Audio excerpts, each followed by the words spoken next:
If you're anything like me, you probably have a love-hate relationship with trail cameras. In today's video, I'm going to be discussing some just practicals that I have found that have been very helpful in my success in my trail camera strategy, and also just some common pitfalls that I myself have fallen into and a lot of other people have fallen into as well.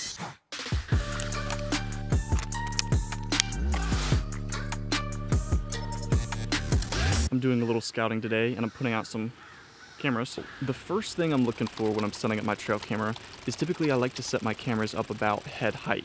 And I really found that once I get it to about that 6-foot range, the deer are a lot less likely to spot your trail camera. I can remember one instance where I had my camera, it was probably set up about just a little above my waist, and a big 12 point, he came up right up to my camera, smelled it, and I had my camera on video mode, and I could see the buck obviously get spooked and run off. I didn't get another picture of him for over a month.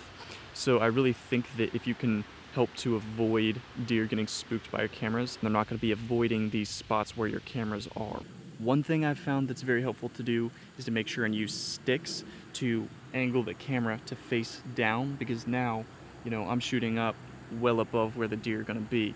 And then the last thing I like to do is to make sure I get my trail camera strap very well secured so that it's not able to come undone, unravel, and blow around. That's 1000% gonna spook deer.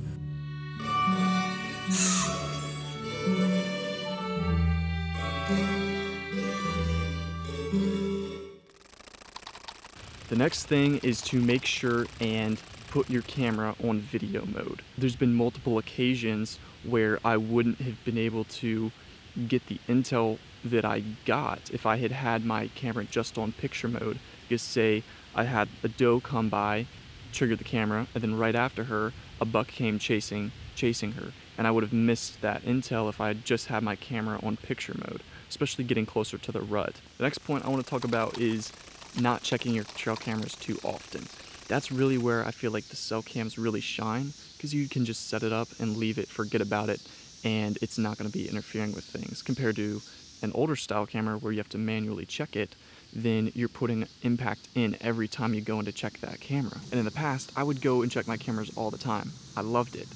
And I feel like I was more hurting my hunting compared to really helping it from the intel I was gaining.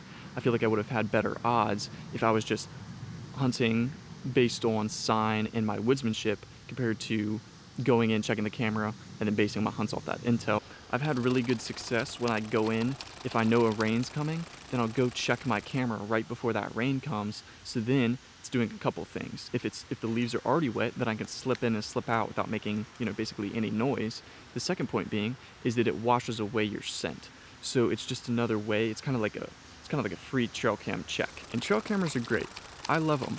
But I find a lot of times people become overly reliant on the intel that they're getting from their cameras, and they're missing opportunities on deer, and they're hunting almost defensively instead of offensively because of their trail camera. That deer could be walking by every morning at 10 o'clock just outside of your trail camera's picture range, and you would never know. And I understand about not hunting too aggressive and not wanting to basically mess up your area. I would recommend that you put a higher value on your experience as a hunter and your woodsmanship over a trail camera and what the intel is giving you. They're a great tool, but that's what they are. They are a tool. I just want to take just a couple minutes and talk about some good setups actually for trail cameras. And some obvious ones are scrapes, and maybe it's a creek crossing or a logging road, the edge of a field or a food plot. And when I'm setting up a camera, I'm really just thinking about how the deer are going to be using the natural landscape and what natural either barriers or factors can I use to kind of narrow down to where I believe I'm going to have the highest likelihood of capturing deer on my camera. And say even maybe you have, a woven wire fence running for hundreds of yards, but there's a small hole in it in one spot, then I would definitely recommend maybe setting up a trail camera right there, because that's the easiest area for the deer to cross in, and deer like to take, in general, the path of least resistance. Why am I putting a camera in this specific spot? And it's because it's a logging road with rubs on it, and I have seen a lot of deer sign on it, scat tracks, and from past years I have know that the deer love to travel this old logging road. If I put a camera here, I know that this gets a lot of natural movement. I know that there's a very high likelihood if a deer's passing through this general area, they're gonna at some point pass on this logging road. I hope this video was helpful to you. I hope that you have a successful season. It is literally, I think, 13 days now for us in Maryland before our season opens up, and I am itching to get out there.